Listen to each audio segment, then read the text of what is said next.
చెప్పండి అట్లా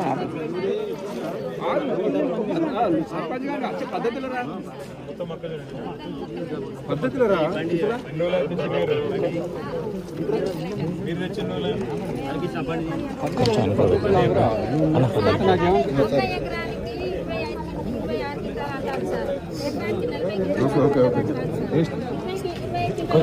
నువ్వు అన్న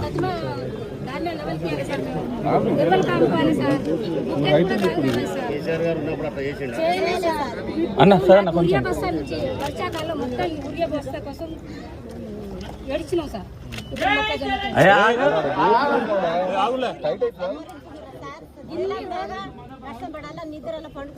లైన్ కు చిన్న చిన్న పోరగాళ్ళకి వేసుకొని చెప్పులు లైన్ పెట్టుకొని ఊరియా బస్సాలు చచ్చిపోయినాం సార్. అప్పుడు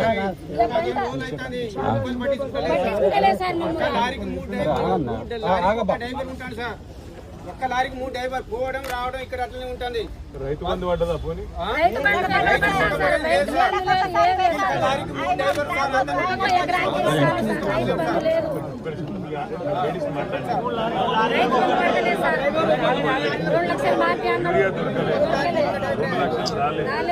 ఇప్పుడు పంటలు పంటలేదు ఎవరన్నా కొన్నోళ్ళు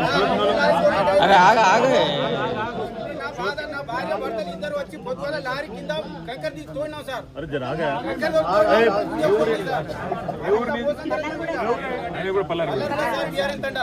అందరం ఇక్కడ లేనా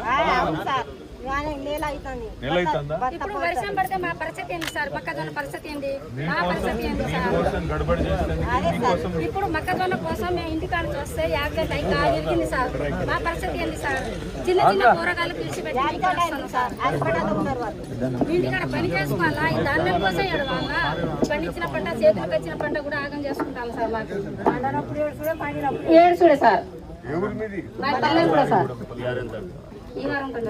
మేము వచ్చింది ఎందుకంటే అమ్మా మమ్మల్ని కేసీఆర్ సార్ పంపించిండు ప్రభుత్వంతో కొట్లాడన్నా వెంటనే ఇక్కడ ఉన్నదంత ధాన్యం కొనేతాను.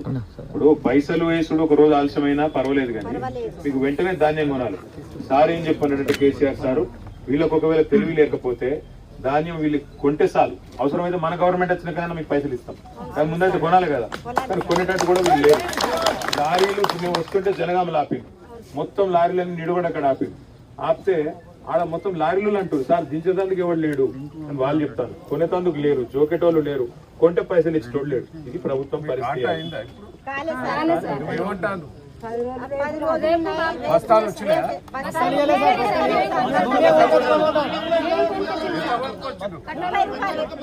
30 రూపాయలు